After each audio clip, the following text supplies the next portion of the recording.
জিবরিল মিকাইল জিজ্ঞাসা করছে মা জাল আরাকা তাবকি, যখনই দেখি চোখে পানি কেন? বলছে উম্মতের জন্য চোখের পানি শুকায়, চোখের পানি উম্মতের জন্য শুকায় না। যিনি 23 বছর অনবরত কাঁদছেন, প্রথম ওহীর থেকে কান্না শুরু, মুদ্দাসসির থেকে কান্না শুরু। ইয়া আইয়ুহাল মুদ্দাসসির কুম ফাআনবির রাব্বাকা ফাকাব্বির সিয়াবাকা ফাতাহহির, এই ওহীর থেকে কান্না শুরু। খাদিজা জিজ্ঞাসা করছে, বুখারীতে আছে, কাঁদেন কেন? আপনি কম্বলের বাহিরে কেন? বলছে খাদিজা ওই ফেরেশতা আবার আসছে আর আয়েশা বলছে কুম ফাআনবির। খাদিজা এই জন্য চোখে পানি চলে আসছে, মক্কা পুরা মুশরিক, মান আদউ ওয়া মান ইউজিব, কে আমার ডাকে সাড়া দিবে, আমি কাউকে ডাকবো? খাদিজা বুকের ভিতরে টাইনা নিয়ে বলছিলেন আনতা আউয়ালা দাঈ আনা আউয়ালা মুজিবা, কেউ সাড়া দেখ আর না দেখ আমি দিব, আমি আমি। ওই দিন থেকে কান্না শুরু। আমি কান্না দেখাইতেছি, কান্না এটা দিয়ে শেষ করে দিব, কান্না দেখাইতেছি। 23 বছর কাঁদছেন। আরশে যায়া পর্যন্ত বলেন, আরশ চিনেন? আল্লাহ আরশ দেখান নাই, আরশ থেকে মুসা আলাইহিস সালামকে দেখানোর জন্য তাজাল্লি দিছিলেন, তাজাল্লি। তুর আপনারা দেখেন না, আমি কিভাবে আপনাদেরকে বুঝাবো? তুর পাহাড় তো আমি চোখে দেখছি, আপনাদেরকে এখানে বসে আমি তুর পাহাড় কেমনে বুঝাবো? তাজাল্লা লিল জাবাল, 40 দিন বেহুশের মতো ছিলেন, 40 দিন মুসা আলাইহিস সালাম, অথচ আরশের পাশে বসা, কাবা কাউসাইন আও আদনা। তীর ধনুক নিয়ে আসলে আপনাদেরকে আমি কাবা কাউসাইনে বুঝাইতে পারতাম, তীর ধনুক ছাড়া বোঝানো যাবে না। তীরের মধ্যখানে ধনুক লাইগা যখন কামান রে টান দেয় তো দুই মাথা এসে লাইগা যায়, এটার নাম হলো কাবা কাউসাইন আও আদনা। এরকম বন্ধু বন্ধুর সাথে লেগে গেছে। ওইখানে যে উম্মত বলেন নাই, যদি বলতো তাহলে আত্তাহিয়াতুর ভিতরে আপনি পড়েন কোত্থেকে? ওয়ালা ইবাদিল্লাহিস সালিহিন, কোত্থেকে পড়েন? আল্লাহ তো বলে নাই। আল্লাহ তো বলছিলেন আসসালামু আলাইকা আইয়ুহান নবী, বন্ধু আপনার উপরে সালাম। বলতে দেরি, বন্ধু বলতেছে উম্মত, আল্লাহ বলতেছে এখানে উম্মত। জমিনে তো উম্মত আর উম্মত, এইখানে উম্মত, এইখানে উম্মত। তো জবাব দিতেছে আনতার রব্বুল কারীম আনা নবিয়্যুর রহিম, আপনি রব্বে কারীম, আমি নবী রহিম। কাইফা তুদাইয়ু হাদিল উম্মাহ বাইনাল কারীম ওয়ার রহিম, দুইয়ের মাঝে উম্মত উঠবে না, এটা হয়তো হয় কি করে? কি করে হয়? উম্মত উঠবে না, এই টেবিলে না উঠলে আর কোথায় উঠবে? এরকম কাছে আর কবে হবো? এরকম সান্নিধ্য আর কবে মিলবে? এরকম বৈঠক আর কবে হবে? আমি তাখাইয়ুলান বলতেছি। তারপরে আল্লাহ বলছে বন্ধু কি চান? আল্লাহ রসুল বলতেছেন, এটা আল্লাহ রসুল বলছেন যে আমাকে যতটুকু দিলেন এতটুকু আমার উম্মতের জন্য। ওইখানেও আপনাকে বলেন মৃত্যুর সময় যখন দুনিয়ার থেকে বিদায় নিয়ে চলে যেতেছেন, লম্বা হাদিসকে আমি শর্ট করতেছি, মালাকুল মউত অনুমতি নিয়ে ঢুকছেন। আল্লাহ রসুল জিজ্ঞাসা করছে আইনা আখি জিবরিল, আমার ভাই জিবরিল কোথায়? ফিস সামাইল উলা, প্রথম আকাশে দেখা আসছি। বলতে বলতে পিছের থেকে সালাম দিয়ে ঢুকছেন, কিন্তু ওনার চোখে পানি ছিল। আল্লাহ রসুল মুহাম্মদুর রাসূলুল্লাহ সাল্লাল্লাহু আলাইহি ওয়াসাল্লাম জিজ্ঞাসা করছেন আতাবকি ইয়া জিবরিল, আপনি কাঁদেন কেন? বলছে ১৬ লক্ষ নবীদের দুয়ারে আমার আসা যাওয়া ছিল, সবার দুয়ারে যতবার না আসছি আপনার দুয়ারে আসছে বেশিবার আসছে, আর আপনার সুবাদে আল্লাহর সান্নিধ্যে ওহী আনার জন্য একচেয়ে বেশি বার গেছি। আজকে আমি এলপিআরে চলে যাব, আর কোনোদিন ওহীর বাহক হব না, আর কোনোদিন ওহীর জন্য ওই নৈকট্যময় যাওয়ার সুযোগ হবে না। এই জন্য আমার চোখের পানি। কিন্তু আপনার চোখে পানি কেন? আপনার চোখে পানি কেন?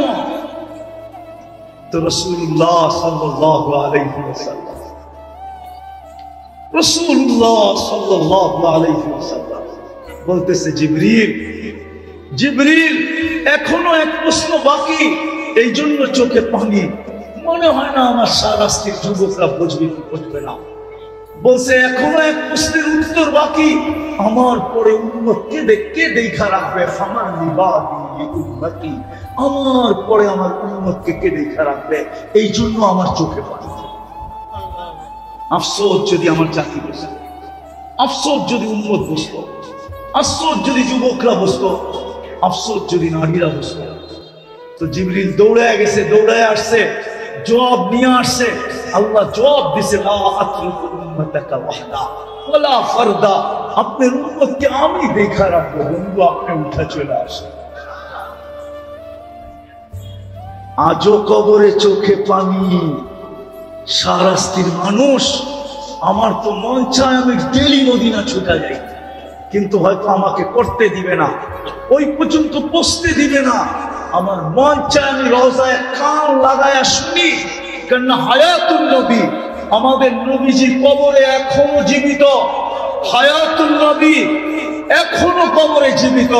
আমার মন চায় কান লাগায় আমি শুনি যে কবরের ভিতর থেকে মনে হয় চিৎকার দিতেছেন, মা বি উম্মতি, হায় আমার উম্মতের কি হলো, হায় আমার উম্মত আমার আদর্শ কেন ছাড়লো, আমার ইজ্জত কেন রাখলো না, আমার লাজ কেন রাখলো না, আমার আদর্শ কেন ছেড়ে দিল। আমি পুরা টিম নিয়ে আসতে পারি, যারা স্বপ্নে দেখছেন, এখনো আল্লাহ ওয়ালারা স্বপ্নে দেখেন আল্লাহ রাসূল উম্মতের জন্য কবরও কাঁদতেছে। চলেন বাকিটা কিতাবের থেকে শুনেন।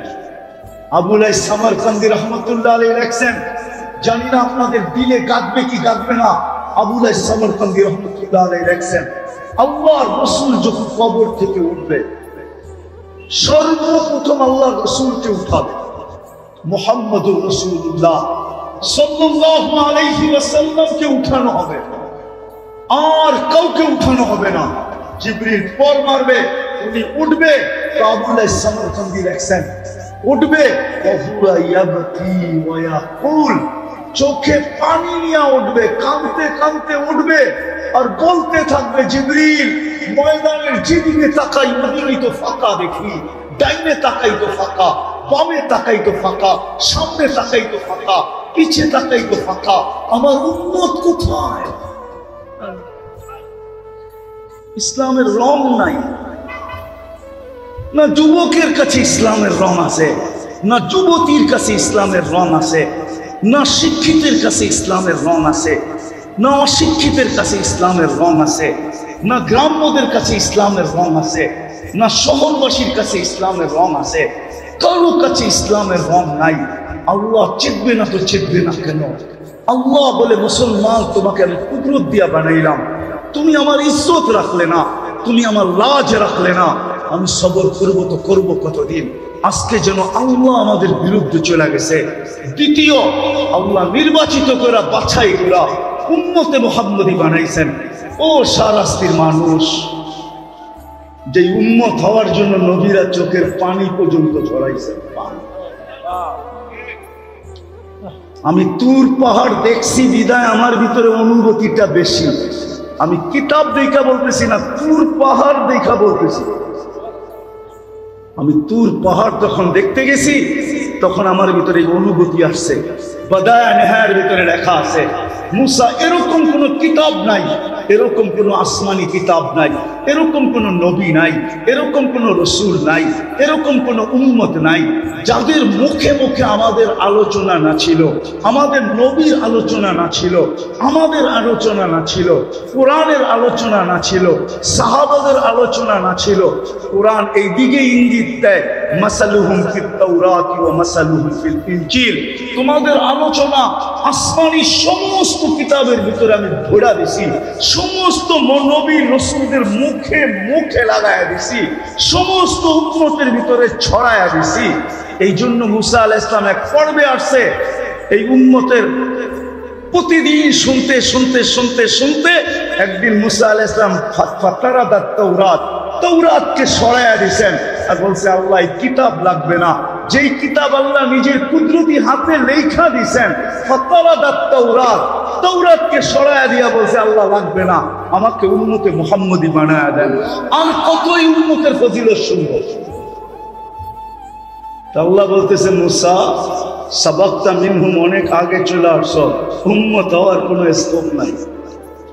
একটু ঠান্ডা হয়েছেন, বলছে ফারিনি, তাইলে একটু চেহারা দেখায় দেন। আল্লাহ বলে বাছাই করা শোকেজে রাইখা দিছি, বন্ধু আশা ব্যতীত বাহির করব না। কি মনে হয় বুঝেন নাই? কোথায় রাখছে? কোথায়? শোকেজে বন্ধু আশা ব্যতীত কি বাহির দেখানো, চেহারা দেখানো যাবে না। বলতেছে আসমিনি সাউতাহুম, তাইলে একটু আওয়াজ শোনায়া দেন। আল্লাহ আমাদেরকে রূহের জগতে ডাক দিয়েছেন উম্মতে মুহাম্মদ। ডাক দিতে দেরি, আমরা সাড়া দিতে দেরি করি নাই। আমরা সাড়া দিছি লাব্বাইক আল্লাহুম্মা লাব্বাইক, লাব্বাইক ওয়া সাদাইক। আল্লাহ আমরা উপস্থিত, আপনার ডাকে সাড়া দিতে পারে আমাদের ভাগ্য খুলে গেছে।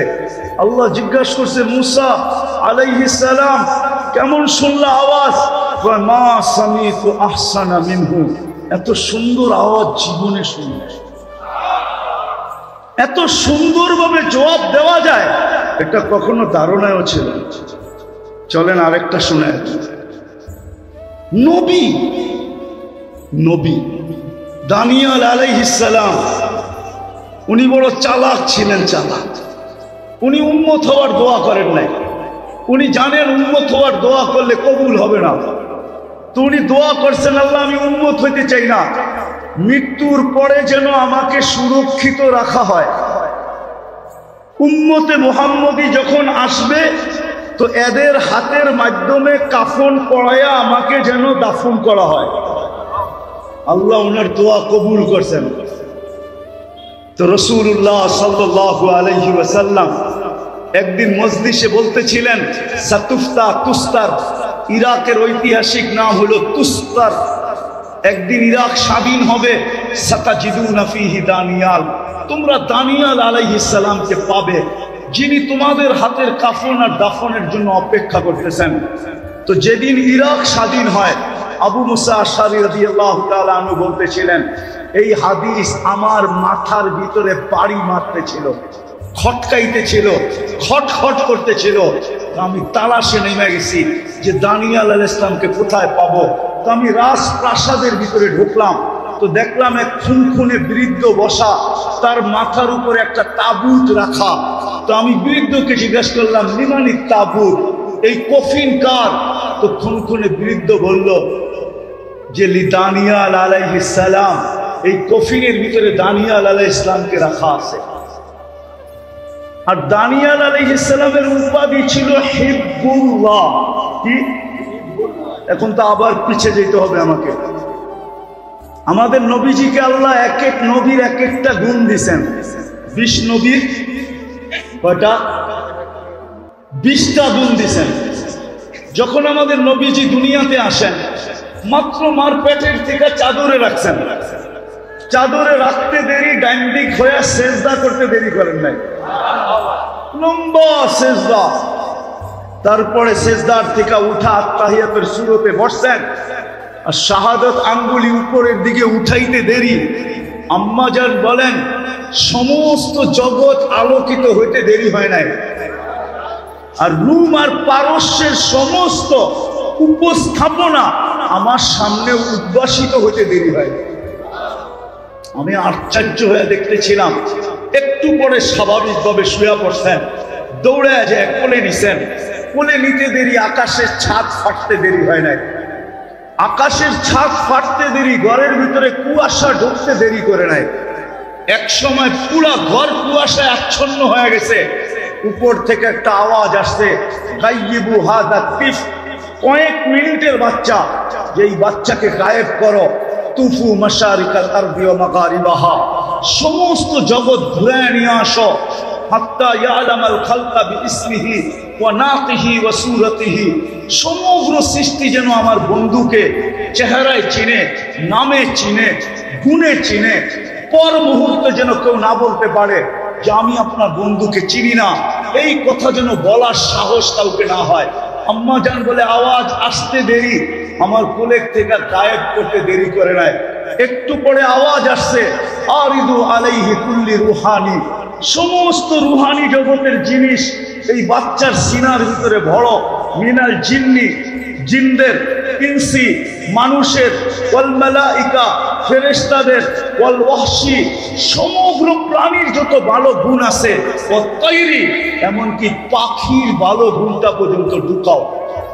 তারপরে আওয়াজ আসছে, আতুহু, তর্জমা করবো না, শুধু শোনায় চলে যাব।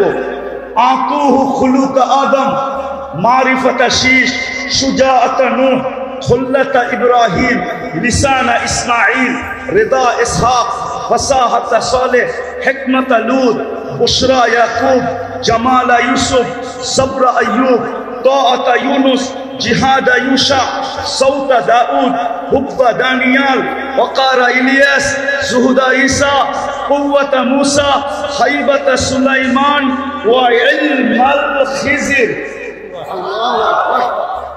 উপর থেকে ফেরেশতারা জিজ্ঞাসা করছে, নবী তো এই 20 জন না?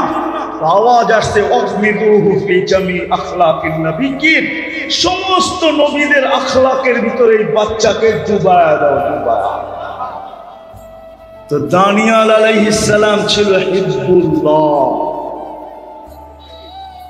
উনি দোয়া করছিলেন যে আমি যেন উম্মতে মুহাম্মদীর হাতে কাফন এবং দাফন পাই। আপনি তো জানেন না আপনার দান কত। ওই রসুলের উম্মত আল্লাহ আমাদেরকে বানাইছে, ওই রসুলের উম্মত বানাইছে, ওই রসুলের উম্মত বানাইছে। কিন্তু আজকে আমরা নবীর লাজ রাখি, ইজ্জত রাখি নাই, যার কারণে আজকে এই দুরবস্থা মুসলমানের। আল্লাহ নারাজ হয়ে গেছেন। আমি নিয়ে যেতেছি জলদি আপনাদেরকে শেষ সীমানায়, অতি তাড়াতাড়ি নিয়ে যাবো। আল্লাহ নারাজ হয়ে গেছেন, আমরা লাজ রাখি নাই, ইজ্জত রাখি নাই, ইজ্জত রাখি নাই। যদিও হুকুম ছিল আমাকে মানো, আমাকে মানো হুকুম ছিল, আল্লাহর হুকুম ছিল আতিউল্লাহ, আল্লাহকে মানো। কিন্তু এখানে একটা প্রশ্ন ছিল, প্রশ্ন, আপনাকে মানবো তো মানবো কি করে? লা তারাকাল উয়ুন, আপনাকে তো চোখে দেখা যায় না। ওয়ালা তুখালিকুকাদ দুনুন, ধ্যানধারণায় আনা যায় না। ওয়ালা ইয়াসিফুকাল ওয়াসিফুন, বর্ণনা দিয়ে শেষ করা যায় না। আপনি তো শুধু আল্লাহ না, আপনি তো সাথে সাথে আরো 99টা পদের মালিক। আপনি তো রহমান, আপনি তো রহিম, আপনি তো মালিক, আপনি তো কুদ্দুস, আপনি তো সালাম, আপনি তো মুমিন, আপনি তো মুহাইমিন, আপনি তো আজিজ, আপনি তো জব্বার, আপনি তো মুতাকাব্বির, আপনি তো খালিকুল বারিউল মুসাব্বিরুল গফফারুল ওয়াহাবুল ওয়াহাবুর রাসাকুল ফাত্তাহুল আলিমুল কাবিদুল বাসিতুল খাফিদুল রাফিউল মুতিসুল মুতিল্লুস সামিউল বাসীরুল হাকামুল আদলুল লতীফুল খবীরুল হালিমুল আযীমুল গফুরুল শাকুরুল আরিফুল কবীরুল হাফিজুল মুকিতুল হাসিবুল জলিলুল করিমুল রকিবুল মুজিবুল ওয়াসি আল হাকিমুল ওয়াদুদুল মজিদুল বাঈসুল শহীদুল হকুল ওয়াকিলুল কবিতুল মকিনুল ওয়ালিদুল হামিদুল মুসি আল মুবদি আল মুঈদ আল মুখি আল মুমিত আল হাইয়্যু আল কাইয়্যুম আল ওয়াজিদ আল মাজিদ আল ওয়াহিদ আল আহাদ আল সামাদ আল কাদির আল মুক্তাদির আল মুকদ্দম আল মুআখখার আল আউয়াল ওয়াল আখির আল যাহির ওয়াল বাতিন আল ওয়ালি আল মুতাওয়ালি আল বাররু আল তাওয়াব আল মুনতাকিম আল আফু আল রাউফ মালিক আল মুলক আল জালাল ওয়াল ইকরাম আল মুকসিত ওয়াল জামি ওয়াল গনিদ ওয়াল মুগনি আল মানি আল দার আল নাফি আল নূর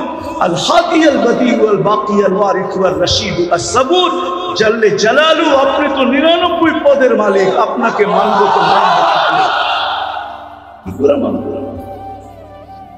তো আল্লাহ ঘোষণা দিবেন আমাকে মানতে হবে না।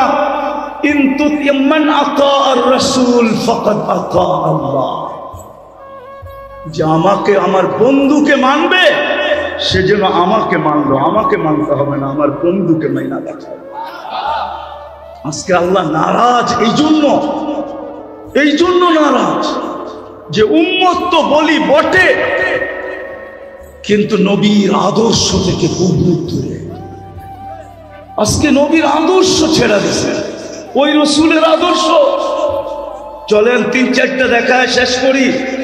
যে জীবনে কোনোদিন চোখের পানি শুকায় দেখে, শাহরাস্তির উলামা, শাহরাস্তির মানুষ ভালো মতে শোনেন। এর জন্য তো আমার নবীর সাজে সাজানো না। আমার নবীর ইজ্জত তো, আমার বন্ধুর ইজ্জত তো রাখে না। আমারটা নিলে বাদে দিলাম, আমার বন্ধুর ইজ্জত রাখতো। কিন্তু আমরা তো মুহাম্মদুর রাসূলুল্লাহ সাল্লাল্লাহু আলাইহি ওয়াসাল্লামের ইজ্জত রাখি। যদিও উনি এখনো চোখের পানি ঝরান, ওই হাদিসগুলা দেখলে আমার ভিতরে কাঁদতে থাকি। যে হাদিসগুলা, মা বিকুম ইদা তাগা নিসাউকুম ওয়া ফাসাকা ফিতিয়ানুকুম, ফিতনার জামানায় মুসলমানদের যে চিত্র বিভিন্ন ফিতনার হাদিসের কিতাবে পাওয়া যায়, ওইগুলা পড়লে তো ভিতরে কান্না আসে। যে আল্লাহর রাসূল মনে হয় এখন চিৎকার দিতেছেন রওজায়ে আতহারে, কেননা হায়াতুন নবী। আমি আপনাদেরকে একটা না 100টা দেখাইতে পারবো, ইতিহাসের পাতায় লেখা আছে। একজন শুধু ইবনে উমর বলতেছে যে আমি দেখলাম সে আকাশের দিকে তাকায় জানি কি বলতেছে, তো ভালো মতে কান পাইতা শুনলাম সে বলতেছে, ইয়া রব্বা মুহাম্মদ উনসুর উম্মতা মুহাম্মদ, ও রব্বে মুহাম্মদ, উম্মতে মুহাম্মদের সাহায্যের সময় কি এখনো আসে না? বলে এতটুকু আওয়াজ বলতে দেরি। আমি উপরের দিকে তাকায় ভাবতেছিলাম দেখি ঘটে তো ঘটে কি, দেখলাম আকাশটা ফাইটা গেল, এক অশ্বারোহী পতাকা নিয়ে বাহির হলো, তার পিছনে সিরিয়ালে অশ্বারোহী বাহির হতে শুরু করলো। আর সেকেন্ড না মিনিটের ভিতরে প্রথম ব্যক্তি আমার মাথার উপরে এসে একটা চিৎকার দিল, আবশিরিয়া উম্মত মুহাম্মদ, যা আর নসরা রব্বা মুহাম্মদ, উম্মতে মুহাম্মদ তোমাদের সাহায্য চলে আসছে। আরে হায়াতুস সাহাবা উঠান না, পড়েন না, তারিখে সাহাবা পড়েন না, লেখা আছে। বলেন যে আমরা মাত্র 8000 ছিলাম, রুমিরা 1 লক্ষ ছিল। কয়েক মিনিটের ভিতরে রুমিরা ভাগতে শুরু করলো, যে ভাগতে পারলো ভাগলো জান নিয়া, আর বাকি আমরা জাহান্নামে পৌঁছায় দিলাম। গনিমতের মাল জমা করে পাহাড় বানায় দিলাম শুধু একজনের চিৎকারে। আজকে তো বাংলাদেশে প্রত্যেক উলামা ডেলি চিৎকার দেয়, চোখের পানি জড়ায়, কিন্তু 3 মাস হয়ে গেল সাহায্য তো দেখতেছি না। ওইটাই কি সত্য হয় জানি না। যদি জিততে পারে তাহলে বাইতুল মুকাদ্দাসকে তার পরের দিনই ভাঙ্গা হবে, ওইখানে দাজ্জালের জন্য মন্দির বানানো হবে। সাইনবোর্ড আমি 15 বছর আগে দেখে আসছি। আপনি নাউজুবিল্লাহ পড়লে কোনো লাভ হবে না। হ্যাঁ লাভ হবে, যদি 2টা করতে পারি তাইলে লাভ হবে, হইতে পারে লাভ হবে, নাহলে শুধু মুখে নাউজুবিল্লাহ পড়লে লাভ হবে না। রাগ হয়ে যাবেন বলবো। হ্যাঁ, এই দয়াপুরেও তো প্রতিবাদ করা হয়েছে না, হয় না? ফিলিস্তিনে ইসরায়েলের বিরুদ্ধে প্রতিবাদ হয় না? হ্যাঁ, কিন্তু যেদিন থেকে যুদ্ধ আজ পর্যন্ত একজন আমাকে হাত উঠায় বলো যে প্রতিবাদের পরে কন্টিনিউ আজ পর্যন্ত ডেলি রাত্রে 2 রাকাত সালাতুল হাজাত পড়া আল্লাহকে এই কথা বলছে যে মালিক প্রতিবাদ তো করলাম 7 সমুদ্র 13 নদীর এই পার থেকে, কিন্তু এখন আসলাম আপনার কাছে অভিযোগ করার জন্য। এরকম ডেলি 2 রাকাত সালাতুল হাজাত পড়ছে কয়জন আছে আমাকে হাত উঠায় বলতে পারবে? মনে হয় রাগ হয়ে গেলেন, ঠিক না? না না, রাগ হয়ে গেলেন না। আমার ওয়াজই তো ঠান্ডা, আমি তো গরম করতে শিখি নাই। কয়জন হাত উঠাইতে পারবেন বলেন? কিন্তু উচিত তো ছিল যেদিন প্রতিবাদ করছি প্রথম দিন, ওই দিন প্রতিবাদের ভিতরে বক্তৃতার ভিতরে এটাও বলা দরকার ছিল, ভাই প্রতিবাদ করলাম তো ঠিক আছে, কিন্তু রাত্রে কিন্তু অভিযোগ জানাবো আল্লাহকে। এটা তো উচিত ছিল, কোরআনের শিক্ষা ছিল। আরেকটা বললেও তো কেউ হাত উঠাইতে পারবে না, এটাও তো আল্লাহ রসুলের শিক্ষা ছিল। আর সাদকাতু তারুদ্দুল বালা, প্রতিবাদের সাথে সাথে তো এই 2টা স্লোগান দেওয়া, এই 2টা কথা বলা দরকার ছিল আমাদের জাতিকে, যে আজকের থেকে ফিলিস্তিনের জন্য 2 টাকা সদকা করি। আল্লাহ রসুল বলছে সদকার ভিতরে পাওয়ার আছে। এইখানের কুমিল্লার যুবকরা আমার কথা একমত হবে, ওদের একটা কোডওয়ার্ড আছে, মারমু এইখানে পড়বি যায় আরেকখানে। ওই জিজ্ঞাসা করেন, আমি পুরাটা বললাম না, ওদেরটারে একটু ঘুরে গেড়ায় বললাম আর কি। মারমু এইখানে পড়বি যায় কি? হ্যাঁ, আরে না, আমি ওদেরটা বললাম ঘুরে গেলে। আমরা যদি এইখানে সৎকা দিতাম, হইতে পারতো সৎকা দিতাম এইখানে, এটার প্রভাব যায় পড়তো ইসরায়েলে। আমরা তো দেই নাই। রাগ হয়ে গেলেন? এই জন্য মেরে দোস্ত শেষ জায়গায় চলে আসছি। আসেন, আজকে মুসলমান নির্যাতিত, इस घर को आग लगी है इस घर के चिराग से, मुझे अपनों ने लूटा गैरों में कहां दम था, मेरी किश्ती वहां डूबी जहां पानी कम था। আপনি বলবেন হুজুররা তো আছে, এত বড় এত হুজুর দয়াপুরে, এরাই তো যথেষ্ট। না না, এটা উম্মত, হুজুর না। যদি এটাই সত্য হতো, হুজুর যদি সত্য হতো, তাহলে আম্মা জানের জিজ্ঞাসা করার কোনো প্রয়োজন ছিল না। আনুহলিকু ওয়াফিনা সালেহুন, আল্লাহর রাসূল আমরা ধ্বংস হইতে পারি যখন নেককার লোক আমাদের ভিতরে থাকবে। তো আল্লাহর রাসূল বলছে ইদা কাসুরাল খাবাস, খারাপ লোকের সংখ্যা যখন বেড়ে যাবে, তখন নেককার লোকদেরকে হাতের ভিতরে হাত কড়ি করতে হবে, পায়ে বেড়ি করতে হবে, গলায় ছিকল পড়তে হবে, জেল জরিমানা কাটাইতে হবে নেককার লোকদের। এটা উম্মত উম্মত উম্মত উম্মত যদি না হতো তাহলে আমি বলতাম না। আজকে আমরা নির্যাতিত শুধু মুহাম্মদুর রাসূলুল্লাহ সাল্লাল্লাহু আলাইহি ওয়াসাল্লামের আদর্শে আদর্শবান না হওয়ার কারণে। আমি তো বলি, যদি শুধু একটা আদর্শবান হতো উম্মত, একটা আদর্শ, যদি উম্মত 5 ওয়াক্ত নামাজও পড়তো, আর কিছু করুক আর না করুক, 5 ওয়াক্ত নামাজও যদি 100% পড়তো, তাইলেও মনে হয় এক নামাজের দ্বারাই যথেষ্ট হয়ে যেত। উম্মতের উপরে কেউ আঙ্গুল উঠানোর ক্ষমতা হতো না। একদিকে আঙ্গুল উঠাইতে দেরি, আল্লাহ নাইমা আসতে দেরি করতেন। বদরে তো আল্লাহ এটাই বলছিলেন, ওমা রমাইতা ইদ রমাইতা ওয়ালাকিন্নাল্লাহ রামা। বন্ধু, আপনি খেলেন না, আমরা খেলছি। আল্লাহকে যদি প্রশ্ন করি, তাহলে এত দূরে মদিনার থেকে নিয়ে আসলেন কেন বদরে? বদর কিন্তু মদিনার থেকে অনেক দূরে, কেন নিয়ে আসলেন? তা আল্লাহ যেন আমাকে বুঝাইতে চায়, বেকুব বন্ধু, এখানে না আসলে তো খেলাও হতো না। খেলা জমানের জন্য বন্ধুকে নিয়ে আসছি, যাতে খেলা জমক। আর দর্শক না হইলে তো খেলতেও মজা লাগবে না। বন্ধুকে তো দর্শক হিসাবে নিয়ে আসছি, খেলছি তো আমি। আজকে আল্লাহই খেলতেন। এই জন্য আসেন আমরা তওবা করি, আসি এই বিশাল মজমার থেকে তওবা করি। আসি প্রথম তো তওবা করি। করবেন তওবা? কে কে করবেন দেখি? তাহলে আল্লাহকে বলেন না, হাত উঠায়, আল্লাহ অতীত থেকে তওবা করলাম। নামান হাত। দ্বিতীয় আমাদের কাজ হলো উম্মতকে বুঝান। এটা শুধু টাকা পয়সা, অনেকে অনেক রকম বলে। মেরে দোস্ত, চিৎকার দেওয়া সহজ, বাস্তব অন্য জিনিস। আমি চিৎকারের বিরোধিতা করতেছি না, চিৎকার অন্য জিনিস, বাস্তব অন্য জিনিস। বাস্তব অন্য জিনিস।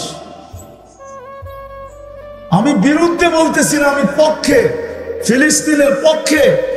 কিন্তু আপনি আমার মতো ফিলিস্তিনের গলিতে কাঁদেন নাই, আপনি আমার মতো কাঁদেন নাই, আপনি আমার মতো কাঁদেন নাই। শুধু শুধু আল্লাহর রাসূল বলেন নাই, কিয়ামতের সবচেয়ে বড় আলামত ওয়াইলুল লিআরাব মিন শাররি কাদ ইকতারাব। উঠান কিতাব। আমরা তো দুনিয়া ঘুরে দেখি, বিধায় আমার ভিতরে ফিলিংস ভিন্ন, আপনার ভিতরে ভিন্ন। আমি আপনার বিরুদ্ধে না, আমার স্টাইল ভিন্ন, আপনার স্টাইল ভিন্ন। বিধায় আসেন দ্বিতীয় যেটা, আমরা একজন আরেকজনকে বুঝাই যে আমরা এটার থেকে অতদিন বাহির হতে পারবো না যতদিন পর্যন্ত আমরা ইউটার্ন না নিব। ইউটার্ন কোরআন এটাই বোঝায়, যাহারাল ফাসাদ ফিল বাররি ওয়াল বাহর বিমা কাসাবাত আইদিন নাস লিউযিকাহুম বা'দাল্লাযী আমিলু লাআল্লাহুম ইয়ারজিউন। আজকে রাস্তা একটাই খোলা, ইউটার্ন নেওয়া, আল্লাহর রাসূলের আদর্শকে দিকে ফিরে আসা। একজন আরেকজনকে বুঝান যে যতদিন পর্যন্ত না ফিরব, ব্যাপার কঠিন থেকে কঠিন হতে থাকবে। দ্বিতীয়, আল্লাহ এটাই চান, নাহলে হাদিসে কুদসিতে কেন বলবে ইনতাবু ফাআনা হাবিবুহু? তওবা করতে দেরি, ইউটার্ন নিতে দেরি, আমাকে বন্ধু হিসাবে পাইতে দেরি হবে। যে উম্মতে মুহাম্মদী হিসাবে অস্তিত্ব তো নিলাম বটে, আল্লাহর কুদরতি হাত দ্বারা সিলেকশন হলাম তো হলাম, সিলেক্টেড হলাম তো হলাম, নির্বাচিত হলাম তো হলাম। কোরআন তো আমাদের প্রশংসায় ভরা। এমন কোন নবী আসে নাই যে এই উম্মতের প্রশংসা করেন নাই, এমন কোন কিতাব আসে নাই যে এই কিতাবের ভিতরেই আমাদের কথা লেখা না ছিল, এমন কোন উম্মত দুনিয়াতে আসে নাই যারা আমাদেরকে না চিনত। সমস্ত উম্মত এই উম্মত আমার উম্মতে মুহাম্মদীকে চিনত, নাহলে বদায় না। হ্যাঁ, কেন আসবে? ফাতারাত তাওরাত, মুসা আলাইহিস সালাম তো কিতাবই সরায় দিয়া বসে উম্মত বানায় দেন না। কিতাব উঠাইলেই দেখি উম্মতে মুহাম্মদী, উঠাইলেই দেখি উম্মতে মুহাম্মদী, উঠাইলেই দেখি উম্মতে মুহাম্মদী। ওই মর্যাদাশালী উম্মত তো বানাইছিলেন, নাহলে দানিয়েল আলাইহিস সালাম 2500 বছর অপেক্ষা করবে কেন? উঠান বদায় না, হ্যাঁ লেখা আছে, তাহকিক আপনারা করে নেন। আঙ্গুল উঠাইলে ইবনে কাসিরের উপরে উঠাইতে হবে, আমার উপরে কেন উঠাবেন? দানিয়েল আলাইহিস সালাম তো 2500 বছর অপেক্ষা করলো শুধু উম্মতে মুহাম্মদীর হাতের ছোঁয়ায় দাফন আর কাফন পাওয়ার জন্য। আল্লাহর রাসূল তো সুসংবাদ দিয়েছেন, সাতাজিদুনা দানিয়াল সাতুফতাহ তুস্তার, একদিন ইরাক স্বাধীন হবে, তোমরা দানিয়েল আলাইহিস সালামকে পাবে, উনি তোমাদের হাতের কাফন দাফন পাওয়ার জন্য অপেক্ষা করতেছে। ভাবেন আপনার কত বড় মর্যাদা। কোরআন দিব, কোরআন। হায় হায়, আজকে উম্মত মুসলমানের ঘরে জন্ম নিছে বটে, কিন্তু ইসলামের রং মুসলমানের উপরে নাই। উম্মতে মুহাম্মদী বটে, কিন্তু উম্মতে মুহাম্মদীর ইসলাম মুহাম্মদ সাল্লাল্লাহু আলাইহি ওয়াসাল্লাম কালচার থেকে উম্মত বহু দূরে। বরং এই কথাটা বললে কোনো অসত্য হবে না, আজকে সবচেয়ে বেশি আল্লাহর রাসূলের আদর্শ আমাদের ঘরে দীক্ষিত, আমাদের ঘরে ঘৃণিত, আমাদের ঘরে অবহেলিত, আমাদের ঘরে লাঞ্ছিত, আমাদের জীবনে লাঞ্ছিত, আমাদের দেহে লাঞ্ছিত, আমাদের সমাজে লাঞ্ছিত, আমাদের যুবকদের কাছে লাঞ্ছিত, আমাদের নারীদের কাছে লাঞ্ছিত। তো আপনি দুনিয়ায় নিষ্পেষিত হবেন না তো হবে কে? কে হবে? আমাকে যুক্তি দিয়ে বুঝান, কে হবে নিষ্পেষিত? আমরা নিষ্পেষিত আজকে এই জন্যই, আজকে আমরা নিষ্পেষিত এই জন্য, আজকে মুসলমান। হায় হায় হায়, অথচ একটা দিন এরকম ছিল যে সংখ্যায় ছিল না বটে, পেটে বাতও ছিল না, গায়ে কাপড়ও ছিল, বাতও ছিল না, কাপড়ও ছিল না। আমি গাড়িতে আসতে আসতেই স্টাডি করতেছিলাম, তো ওমর রাদিয়াল্লাহু তাআলা আনহুর জামানায় যখন 4 মহাদেশ ওনার পায়ের নিচে, 4 মহাদেশ 33 লক্ষ বর্গ মাইল যখন ওনার পায়ের নিচে, তো আশারায়ে মুবাশশারার থেকে 5 জন একত্রিত হয়েছে যে এত 4টা মহাদেশ ওনার পায়ের নিচে, উনি কাপড় পরে কি দেখো, সারা দুনিয়ার উফুদ ওনার কাছে, প্রতিনিধিরা ওনার কাছে আসে, আর উনি শততালির কাপড় পরে বসে থাকে, আর ওনার দস্তরখানের রুটি উনি ব্যতীত আর কেউ চাবায় খাইতে পারে না, কেননা চাবাইলেই গলায় আটকায়া যায়। ওনার বেশভূষা দেখো, খাওয়া দাওয়া দেখো। চলো আমরা সবাই মিলে একটা মশওয়ারা করি, উনি যেন এটা একটু চেঞ্জ করে। কাহিনী বড় লম্বা। আলী রাদিয়াল্লাহু তাআলা আনহু ছিলেন, আলী রাদিয়াল্লাহু তাআলা আনহু বলতেছেন, যতই মশওয়ারা করো মানবে না, আমি তো বলে দিলাম মানবে না। তো বলছে আমরা মানানের লোক দিয়ে মানাবো। তো বলছে কিভাবে? ওনার মেয়েকে পাঠাবো, যে হাফসা রাদিয়াল্লাহু, আম্মা জান হাফসা রাদিয়াল্লাহু তাআলা আনহাকে, আর আম্মা জান আয়েশা রাদিয়াল্লাহু তাআলা আনহাকে পাঠাবো, 2 জন ওনাকে রাজি করবে। আলী রাদিয়াল্লাহু তাআলা আনহু মুস্কি মুস্কি হাসতেছেন আর বলতেছেন, জাররিব, চেষ্টা করে দেখো মানে কিনা, চেষ্টা করে দেখো মানে কিনা। তো 2 জন যখন আসছেন, তো মুতাকাল্লিম কে হবে, কথা কে বলবে? তা আম্মা জানকে নির্ধারণ করা হয়েছে আয়েশা রাদিয়াল্লাহু তাআলা আনহা কথা বলবে। আয়েশা আম্মা জান বলছে, আমিরুল মুমিনিন রাসূলুল্লাহ সাল্লাল্লাহু আলাইহি ওয়াসাল্লামের জামানায় তো ফতুহাত হয় নাই, বিপ্লব ঘটে নাই, সারা দুনিয়া ইসলাম ছড়ায় নাই, নেয়ামতও আসে নাই। বিদায় উনি যেইভাবে ছিলেন ওইভাবেই জীবন কাটায় চলে গেছেন। আমার আব্বাজানের জমানায়ও তো হয় নাই, বিদায় উনিও যেইভাবে ছিলেন ওইভাবে জীবন কাটায় চলে গেছেন। আপনার জমানায় তো 4 মহাদেশ পায়ের নিচে, ফুতুহাত আর ফুতুহাত, বিজয় আর বিজয়, মাল আর মাল, আর সারা দুনিয়া আপনার কাছে আসে। আমিরুল মুমিনিন, আপনি যদি একটু পোশাক আশাক চেঞ্জ করতেন, একটু আপনার খাওয়া দাওয়া চেঞ্জ করতেন, এই মোটা মোটা রুটি খান, একটু পাতলা রুটি যদি খাইতেন, আপনার বিছনাটা যদি একটু সুন্দর হইতো। তো আমিরুল মুমিনিন আয়েশা জিজ্ঞাসা করতেছে যে তোমাদেরকে কে পাঠাইছে আগে বলো। যদি অভয় দেন তাইলে বলতে পারি। আমিরুল মুমিনিন বলতেছে অভয় না, আমি যদি জানতে পারি যে কে পাঠাইছে তাইলে মারতে মারতে মারতে মারতে লহু লাহান করে দিব, রক্ত বাহির করে দিব। তারপরে গর্জন দিয়ে বলতেছিলেন নিজের মেয়েকে, লম্বা কাহিনী, যে তুমি বলো আল্লাহ রসুলের জীবন কিরকম ছিল। তারপরে উনি বলতেছেন দেখো 3 জন লোক বন্ধু ছিল, প্রথম জন তার গন্তব্যে পৌঁছে গেছে, দ্বিতীয় জন তার গন্তব্যে তার নকশে কদমে চলে গন্তব্যে পৌঁছে গেছে, আমি তৃতীয় রয়ে গেছি। তোমরা কি আমাকে জায়গার থেকে সরায় দিতে চাও যে আমি আমার ওই 2 বন্ধুর সাথে সম্মিলিত না হতে পারি? হায় পূজার বিষয়। আজকে আমরা নির্যাতিত এই জন্য যে আমরা আল্লাহ রসুলের ইজ্জত রাখি নাই, আদর্শের ইজ্জত রাখি নাই। জাত তো জাত, আল্লাহ রসুলের আদর্শের ইজ্জত রাখি নাই। বাংলাদেশের মানুষ আশেকে রসুল বলে তো বটে, নবীর এশকের কথা বলে বটে, কিন্তু নবীর আদর্শ ইজ্জত আমরা রাখি নাই। যার কারণে আজকে আমরা ইসলামের ইজ্জত রাখি, যার কারণে আমরা নির্যাতিত। নাইলে এই হাদিস সত্য হইতো তো হইতো কি করে? আমি তো বড় দূর থেকে টাইনা চিত্র আপনাদের সামনে তুলে ধরতে চাইলাম যে ডেলি 32 বার আশ্রয় চাই, অথচ উনি বলে আমি গফুর রহিম। অথচ উনি বলে তোমরা চাইতে দেরি, আমি দিতে দেরি করবো না। ডেলি 32 বার তো চাই, আবেদন তো করি, কখনো একা করি, কখনো ইমামের মাধ্যমে করি, কখনো এখানে বৈশা করি, কখনো বাইতুল্লাহ স্বয়ং ওনার ঘরে যায়া করি, কখনো মদিনা মুনাওয়ারা যায়া করি। সব জায়গায় তো মুসলমান আবেদন করতেছে বাঁচা, কিন্তু আর তারপরও নির্যাতিত কেন? আল্লাহ আমাকে এটাই বোঝায় যে আমি বাঁচাবো তো বাঁচাবো কি করে? তোমরা আমার ইজ্জত রাখলা তো রাখলা কতটুকু? তোমরা তো ইসলামের ইজ্জত রাখো না।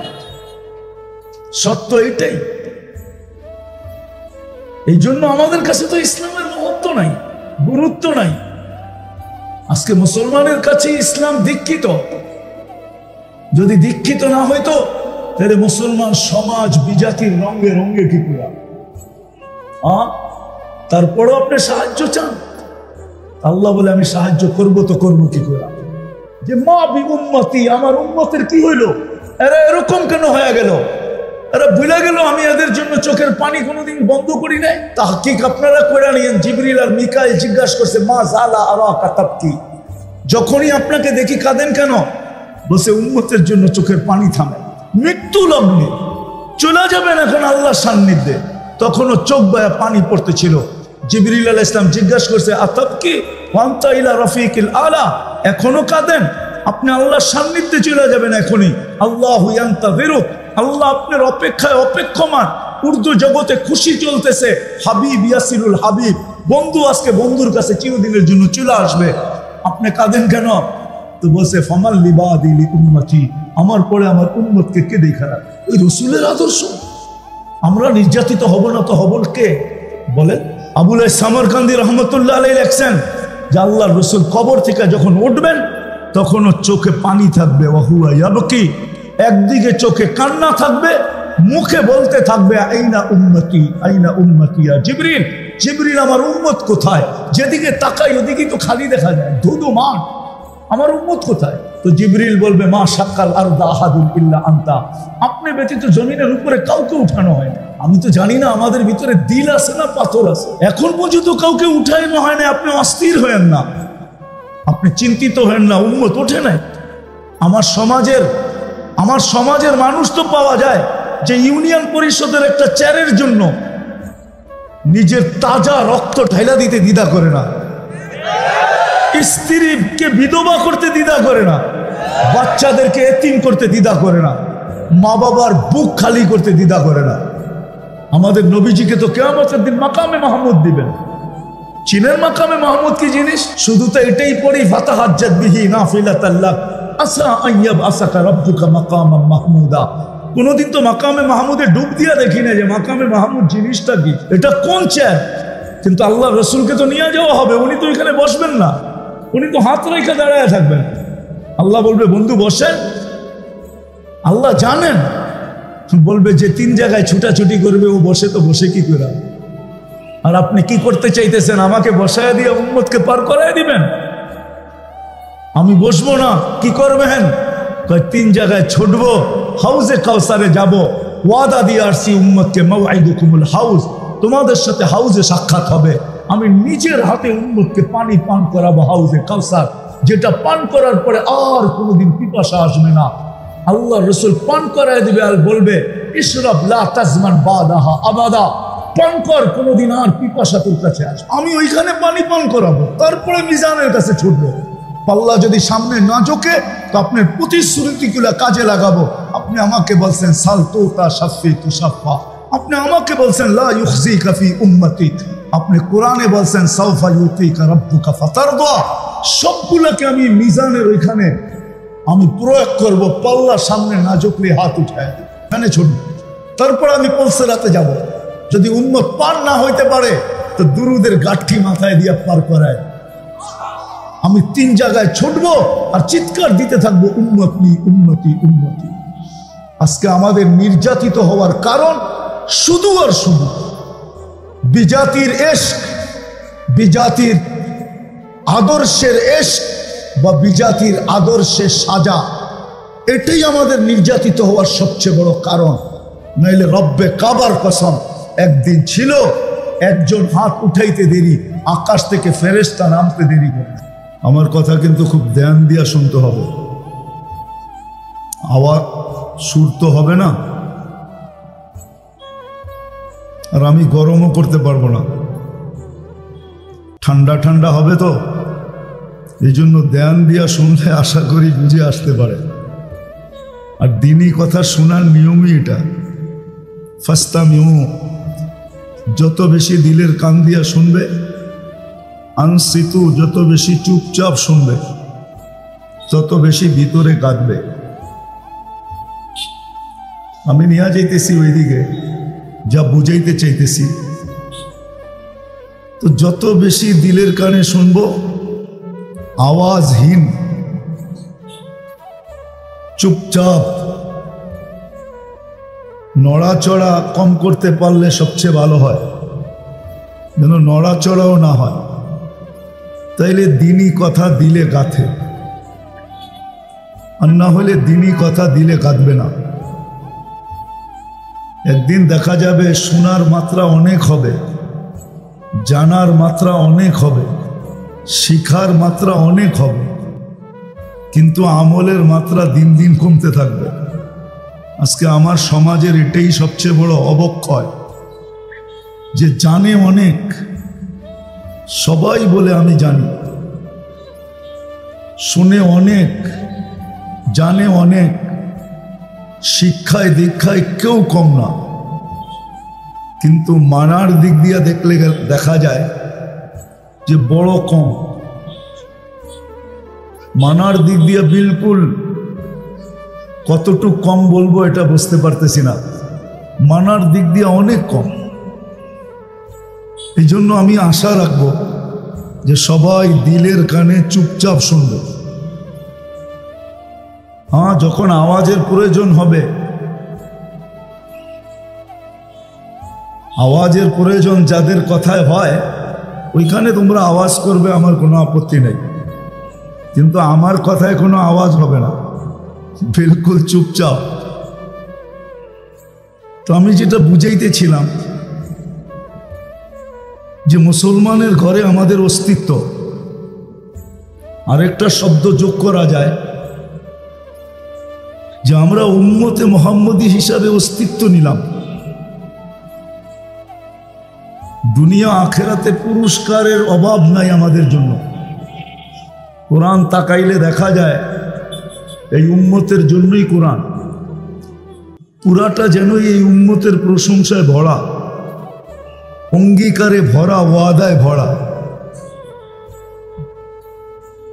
কিন্তু উম্মত হিসাবে অস্তিত্ব তো নিলাম, বড় বড় ওয়াদা তো আমাদের সাথে হইল। দু চারটা দেখাই, তারপরে আমার কথা বুঝে আসবে। কোরআন তো বলে এই উম্মতি সদা সর্বদা উপরে থাকবে, আনতুমুল আলাউনা, এই উম্মতি সবচেয়ে উপরে থাকবে, কোনোদিন নিচে নামবে না। উলাইকা লাহুমুল আমান, নিরাপত্তার চাদর দিয়ে সদা সর্বদা ঢাকা থাকবে। লাহুম রিজকুন কারীম, ক্লান্তিহীন পালবে আল্লাহ এই উম্মতকে, সম্মানের রিজিক দিবে, ক্লান্তিহীন পালবে। আরেক হাদিসের ভিতরে দেখলে তো দেখা যায় যে পাখির মতো পালার অঙ্গীকার। হায়াতান তাইয়্যিবা, সুখের জীবনের ওয়াদা আমাদের সাথে। ইন্নাল ইজ্জাতা লিল্লাহি ওয়া লিরাসূলিহি ওয়া লিল মুমিনিন, ইজ্জতের মালা আমাদের গলায় পরানো থাকবে। 5টা দেখাইলাম, আরো 5 ডজন দেখানো যায়, কিন্তু বাদ বলে একটা টিপলেই হয়।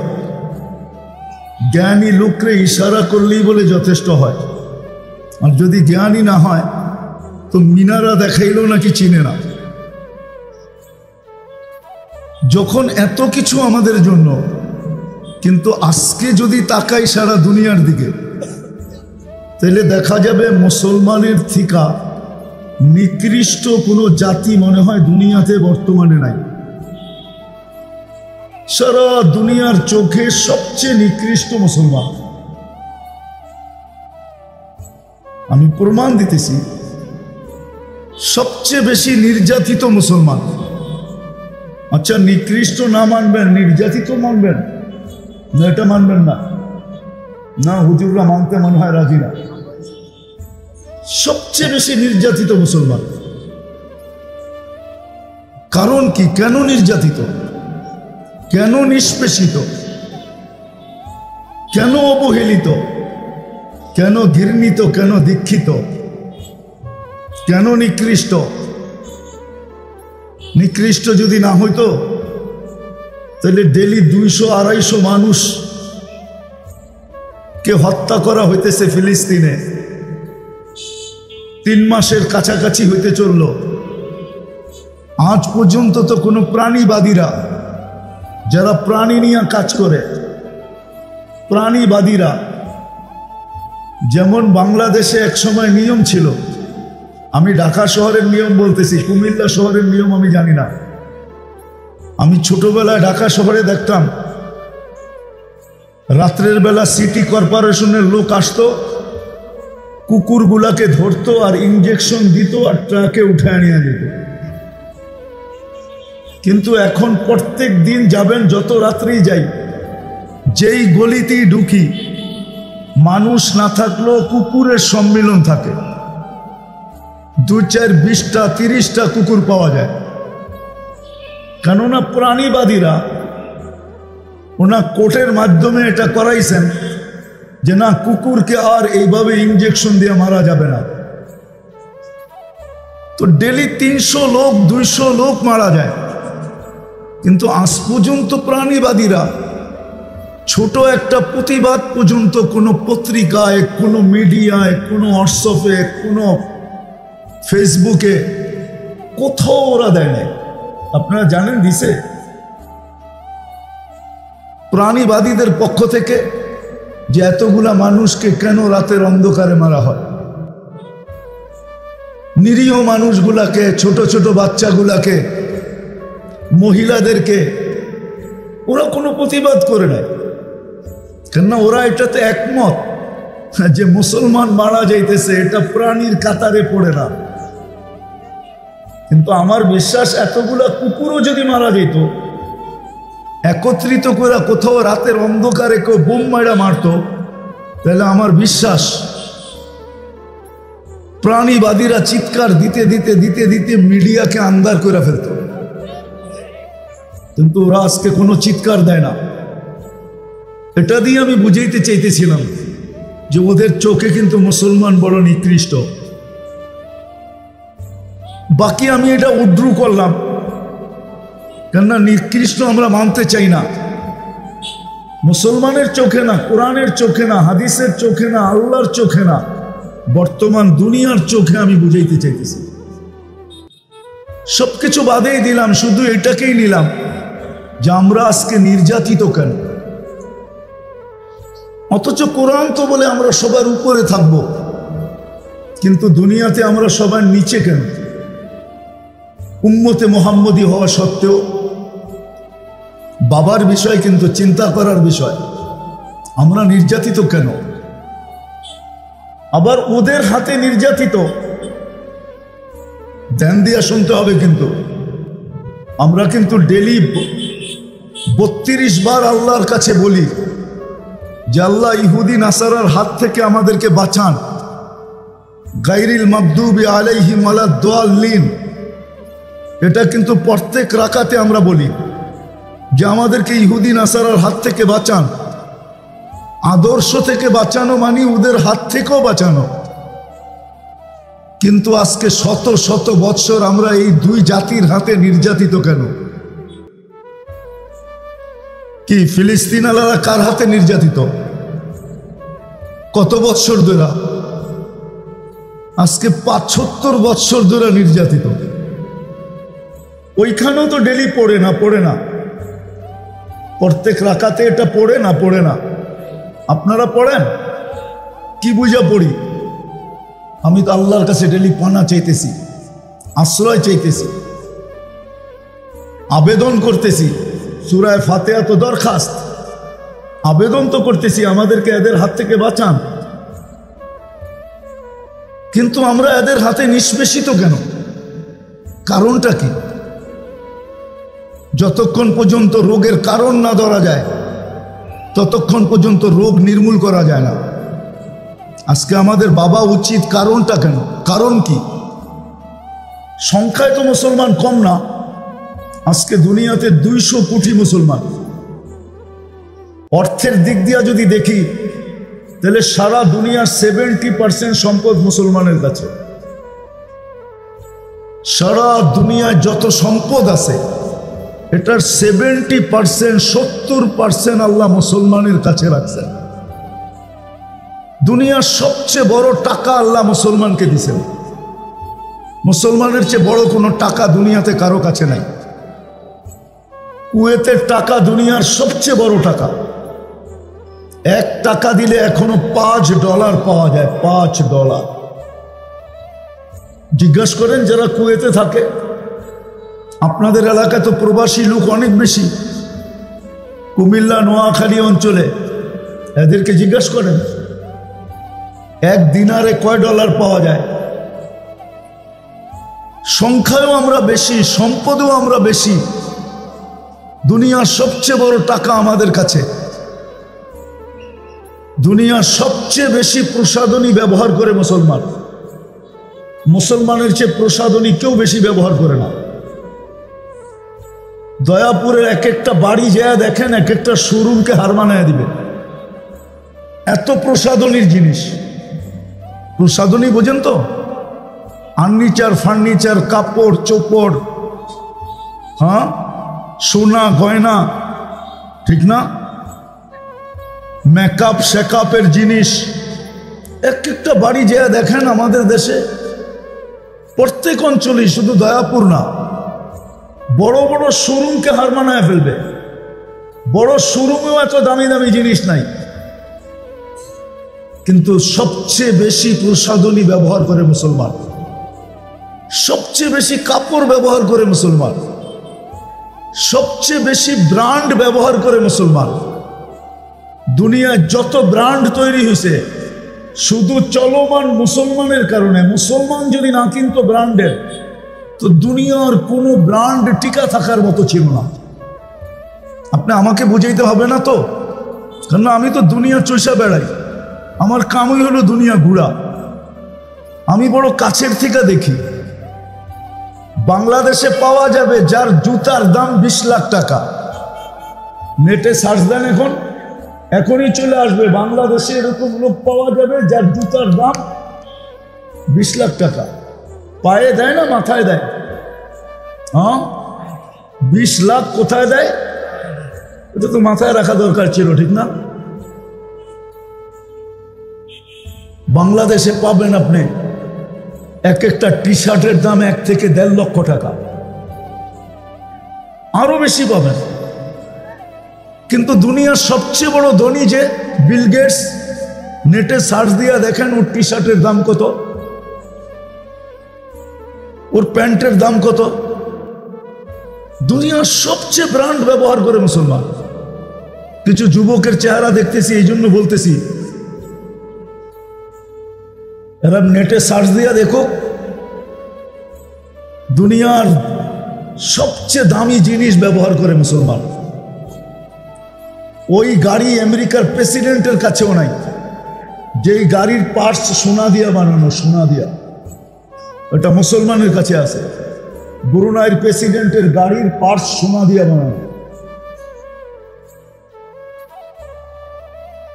সবচেয়ে দামি জিনিস, তারপর নির্যাতিত কেন? সর্বদিক দিয়ে আল্লাহ মুসলমানকে বেশি দিলেন, নির্যাতিত কেন? এটাই একটু বুঝাইতে চাইতেছি অল্প সময়ের ভিতরে। আল্লাহ করুক, বুঝে আসো। আবার স্টাইলের দিক দিয়া বিজাতিদের থেকে, মুসলমানের থেকে স্টাইল দুনিয়ার কেউ জানে না। আপনি আপনার কুমিল্লা এইখানে যারা বসা আছে দেখেন, যেই যুবককে দেখবেন এর চুলের স্টাইল ভিন্ন। এক স্টাইলে দুইজনের চুল কাটা পাবেন না আপনি। এরা সারা দিন রাত নেটের ভিতরে শুধু চুলের স্টাইল দেখতে থাকে। যার যেটা পছন্দ হয় ওটাকে স্ক্রিনশট দেয়, তারপরে নিয়ে যায় সেলুনে। ওর সর্বনাশ হয় আর সেলুনওয়ালার পৌষ মাস হয়। জিজ্ঞাসা করেন, এরা যে ডিজাইন নিয়ে যায়, ওটা সাধারণ চুল কাটার যে টাকা নেয়, আপনাদের এখানে সাধারণভাবে চুল কাটায় কয় টাকা নেয়? হ্যাঁ, কত? 50 টাকা, ঠিক না? ওই পাশের যুবককে জিজ্ঞাসা করেন, স্ক্রিনশটে নিয়ে গেলে কয় টাকা নেয়? 50 টাকা। ও তো ডিজাইন দেখা দাম নির্ধারণ করে। আগে ডিজাইন দেখা চেহারাটা একটা বেঁকা করে, তারপরে বলে এটা 300 টাকার কমে কাটা যাবে না। আর যুবকরাও বলে টাকার প্রশ্ন না, ডিজাইন হওয়া চাই, আমি কিন্তু মিলায় নেব।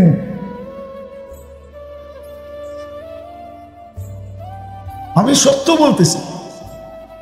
14 তারিখ কুমিল্লায় যেইভাবে উদযাপিত হয়, আমি কসম খায় বলতে পারি, আমি আমেরিকায় এরকম উদযাপন হইতে দেখি নাই। 14 তারিখ হুজুররা চিনবে না, তোমরাও চিনো, মাদ্রাসাওয়ালারা। ইন্না লিল্লাহি, জামু তো জামু করি। আমি তো মনে করছি মাদ্রাসাওয়ালারা বোঝে না 14 তারিখ কি জিনিস, এই জন্যই তো আমি মাসের নামও বলি নাই। কেননা 14 তারিখ যারা বুঝার ওরা বুঝবে। আমি তো আমেরিকাতে একবার ছিলাম 14 তারিখে, অস্ট্রেলিয়ায় ছিলাম একবার, ওইখানেও তো আমি এরকম উদযাপন হইতে দেখি নাই। ফুল নিয়ে এরকম মারামারি হইতে দেখি নাই। কুমিল্লায় তো ফুল নিয়ে মারামারি হয়, জিজ্ঞাসা করেন যুবকদেরকে। 14 তারিখে ফুল নিয়ে কারাকারি হয়, শুধু যুবকদের মাঝে না, যুবতীদের মাঝেও হয়। এমন না যে যুবতীরা একবারে দুধের দোয়া, তা না। মিন্নি এইখানেও পাওয়া যাবে। মিন্নি বোঝেন? মনে হয় বোঝে নাই। সলনায় ফাঁসায়া তারপরে জবা করে দেয়, এটা কুমিল্লায়ও পাওয়া যাবে। 14 তারিখে মেসেজ দেয় 20 জনকে, কিন্তু দাঁড়ায় থাকে একজন নিয়ে, 19 জনই দূরের থেকে খালি তাকায় থাকে। তারপরে মিলা স্লোগান বাহির করে, মিছিল বাহির করে, ছ্যাক খাইলা আমার ভাই, আগেরটা বললাম না, আগেরটা ওরাই মিলায় নিবে না। আমি তো আমেরিকা তো দেখি নাই, বরং একজন আরেকজনের সাথে দেখা হইলে গালে গাল লাগায় আর এতটুকু বলে ইউ আর মাই হানি, তুই আমার মধু, বাস শেষ। অস্ট্রেলিয়া তো দেখি নাই। 31st নাইট আমার দেশে যতটুকু উদযাপিত হয় আমি কোথাও দেখি নাই। দুনিয়ার তো কোনো মহাদেশ বাদ নাই, 7টাই তো দেখলাম, উন্নত দেশও তো বাদ নাই, কিন্তু 31st নাইট তো আমি আমার দেশের মতো দেখি নাই। যুবকদেরকে জিজ্ঞাসা করেন, ওদের তো নির্দিষ্ট জায়গা আছে, ওইখানেই লাফালাফি করে। আর এই দয়াপুরেরও এরকম কোনো বাড়ির ছাদ নাই যেখানে লাফালাফি না করে, না করে না। তাহলে সর্বদিক দিয়েই তো আমরা আগে, তারপরও আমরা সারা দুনিয়া নির্যাতিত কেন? আমি যুবকদেরকে একটা প্রশ্ন করব, যুবক, 99% আমার সমাজের মানুষ ইহুদি খ্রিস্টানদের আদর্শে আদর্শবান, এদের সবকিছুকে ভালোবাসো, নাইলে তোমার চুলের স্টাইল এরকম হবে কেন? উম্মতে মুহাম্মাদির চুলের স্টাইল তো কোরআনে বর্ণিত আছে যে মুহাল্লিকিনা রুহুসাকুম আও মুকাসসিরিন, চুলের স্টাইল তো কোরআনে দেওয়া আছে। মা বোনদের সাজগোজ তো আল্লাহর রাসূল শিখায় গেছেন।